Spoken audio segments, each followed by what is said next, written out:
Bonjour et bienvenue dans ce nouvel épisode de la série Une clé pour se transformer. Dans ma dernière vidéo, je vous ai parlé de transformation et de comment transformer vos épreuves de vie. Cette semaine, j'ai envie d'aller plus loin et de vous poser cette question. Peut-on survivre à l'horreur? Peut-on survivre à un trauma terrible et construire malgré tout une vie libre avec un sentiment de liberté et construire une vie comme on l'a imaginé dans ses rêves? La réponse que je vais vous donner aujourd'hui, elle vient d'une expérience de vie particulière. C'est une expérience de vie singulière, celle du docteur Edith Eger. Cette femme, aujourd'hui vivante, est une femme rescapée des camps de la mort. Et elle nous partage dans un livre qui m'a profondément émue et que sur lequel je vais m'appuyer aujourd'hui, qui s'appelle Le choix d'Edith. Ce livre nous relate finalement le parcours d'Edith Eger pour survivre au camp de la mort. Un chemin qui l'emmène vers la liberté à la fois intérieure et la liberté de créer sa vie. Je vais donc vous partager finalement ces étapes et tout ce qui peut faire de son livre un cadeau, un message universel et une source d'inspiration pour chacun de nous.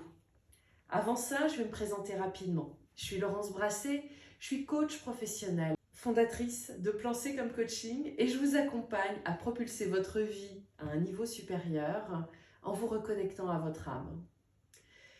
La première chose qu'elle nous partage dans son livre, c'est qu'on a toujours le choix de sa posture. On ne pourra jamais rien changer à ce qui s'est produit. On ne pourra pas oublier.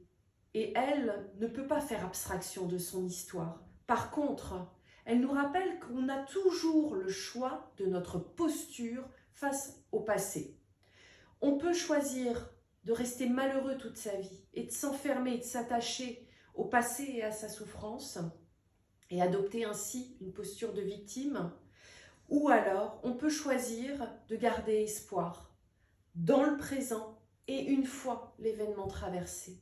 Et ce choix, on l'a à chaque instant. C'est celui qui nous permettra de faire rentrer la joie et la liberté dans nos vies. Chacun de nous, elle nous le dit, on sera un jour emprisonné dans une vie qui ne nous convient pas, dans un mariage peut-être qui n'est plus le bon, dans un métier qui nous emprisonne, face à une loi discriminatoire ou tout simplement face à des croyances qui nous limitent. Et elle nous rappelle que voilà, notre posture, on a le choix de l'adopter, soit en étant victime, soit en gardant espoir et en avançant. Il faut savoir que instinctivement, on a un gardien à l'intérieur dont le rôle va être de nous garder en sécurité, de nous éviter de souffrir à nouveau. Ce gardien, en fait, il ne veut pas qu'on ait à replonger dans notre passé. Ce gardien, il va nous inciter à confiner au plus profond de notre mémoire notre passé douloureux et ses noirceurs. Il veut enfermer notre secret pour nous préserver. Mais en faisant ça, faites le choix de devenir votre propre geôlier, de construire votre prison autour de ce passé et d'être le geôlier de votre prison. Donc vous êtes à l'opposé d'un choix de liberté. Choisir la liberté, c'est choisir le courage de défaire brique par brique cette prison qu'on va se construire. La deuxième chose qu'elle nous partage, c'est que la souffrance, elle est universelle. Et que une chose est très importante, c'est de ne pas hiérarchiser la souffrance. Certes, elle a connu peut-être une des souffrances les plus abominables de l'histoire de l'humanité. Pour autant, si vous, dans votre souffrance, vous la minimisez, vous la réduisez, vous faites abstraction ou vous vous comparez, vous faites à nouveau un choix de vous enfermer, de vous emprisonner. Et vous vous coupez finalement des choix que vous avez de remettre de la joie, d'avancer, de garder espoir et de faire d'autres choix que celui de rester victime. Elle nous dit, vous avez le droit d'avoir peur, vous avez le droit d'être isolé, de vous sentir perdu. Mais une fois que vous avez accepté ça, que vous êtes octroyé ce droit, reprenez votre pouvoir et décidez de vous en libérer. De toutes nos expériences, même les plus pénibles, il y a des cadeaux à l'intérieur. Et ça, c'est essentiel de le voir, c'est que au-delà de l'horreur, il y a de l'espoir. La troisième chose qu'elle nous dit, c'est que la souffrance est peut-être universelle, mais la posture de victime face à la souffrance, elle est facultative. Et elle va nous expliquer la différence entre un état et une posture de victime. Être victime, c'est quelque chose qui vient de l'extérieur, c'est un événement, une personne qui dans ce que l'on va vivre fait de nous une victime. Je suis victime de la Shoah, je suis victime d'un violeur, je suis victime d'un harceleur, d'un harcèlement moral par exemple au boulot, d'un mari violent. Ça vient de l'extérieur, vous ne pouvez rien y changer dans ce qui s'est passé et vous ne pouvez pas oublier. Par contre, la posture de victime, celle-ci vient de l'intérieur. Et c'est vraiment un choix, conscient ou inconscient, que l'on fait de s'accrocher au passé, de s'accrocher à cet état. Et en fait, en faisant ça, vous restez centré hors de vous, puisque vous cherchez à l'extérieur les raisons de votre malheur, de vos émotions, du cours de votre vie. Et en cela, vous cédez votre pouvoir, et en cédant votre pouvoir, à nouveau vous vous enfermez dans une posture qui est à l'opposé de la liberté. Dans ce chemin de la liberté qu'elle va nous décrire tout au long de son livre en nous racontant sa vie, la première étape c'est nier. On n'a pas envie, on n'a pas envie de revivre. Donc elle a fait le choix de nier son passé pour essayer de construire une vie et de ne surtout pas contaminer ses enfants notamment. Donc elle a enfermé, elle a évité à tout prix à la fois ce passé et ses émotions qui émanaient de ce passé douloureux.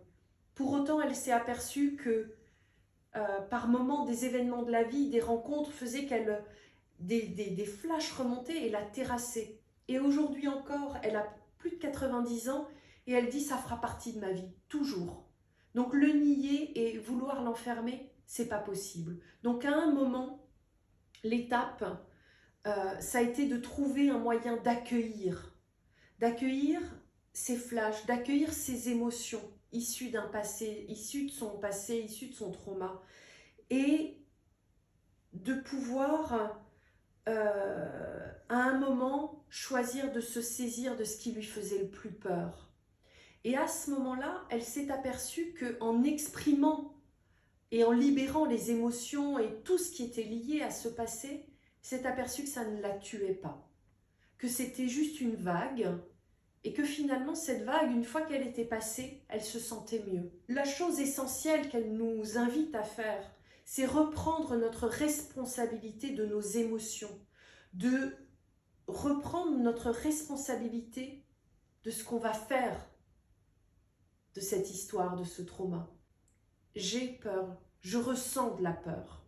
Et en ressentant, en endossant la responsabilité de nos émotions, on se donne la capacité de les exprimer.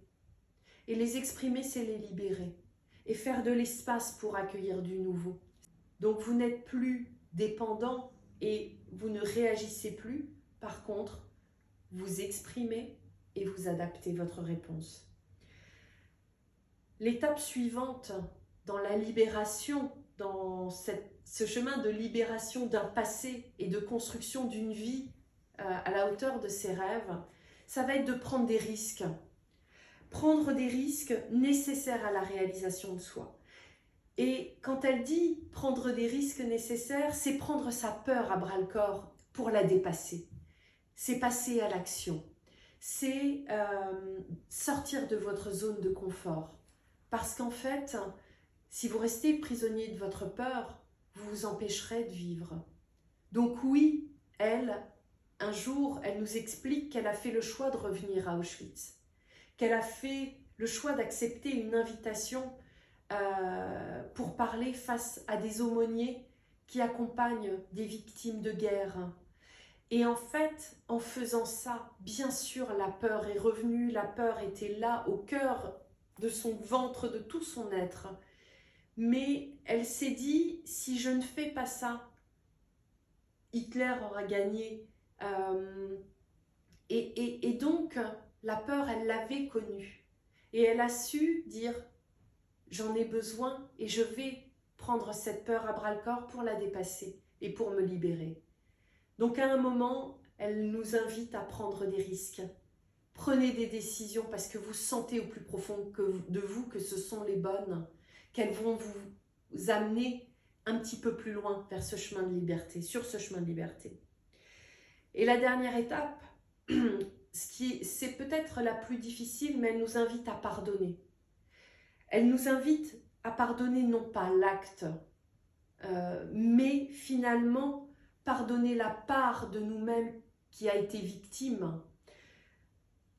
Et en cela, le pardon devient un acte d'amour, un acte de libération, un acte de guérison. Et vous vous pardonnez à vous-même, en fait, d'avoir été victime, et par cela, vous vous défaites de toute culpabilité, de toute accusation d'avoir été peut-être à l'origine de ce qui vous était arrivé. Et ça, c'est peut-être le plus difficile, mais c'est le cadeau ultime que vous allez vous faire pour vous libérer. Elle termine en nous disant, finalement, le temps ne guérit rien. Donc, dire ça va passer, non, pas forcément.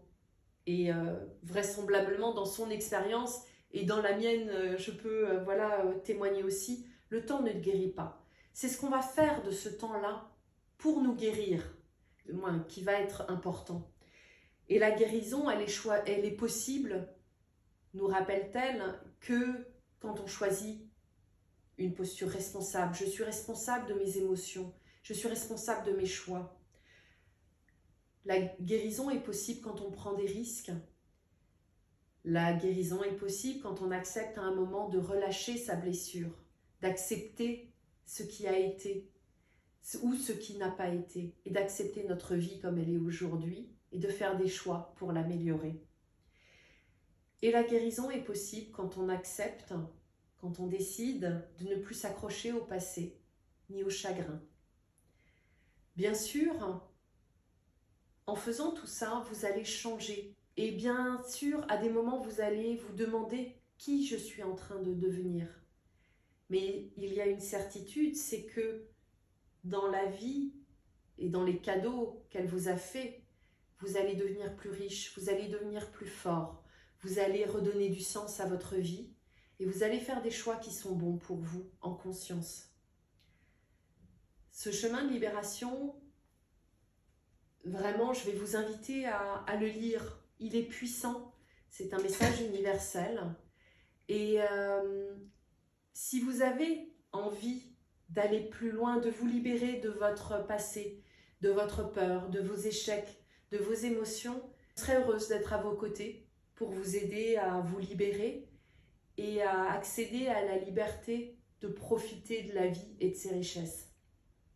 Vous connaissez mon site, c'est www.planccoachingtoutattaché.com. Réservez une séance découverte et on pourra échanger de vive voix sur votre passé, celui dont vous voulez vous libérer et surtout vers où vous avez envie d'aller. Cette vidéo est un petit peu différente des autres.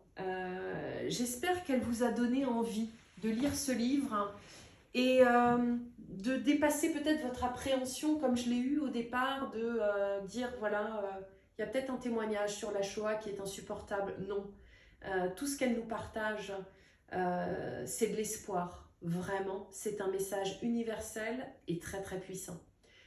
Je vous invite à liker, partager, commenter cette vidéo si vous en avez envie. Et en tout cas, je vais vous souhaiter une très très bonne journée et je vous dis à très bientôt. Au revoir.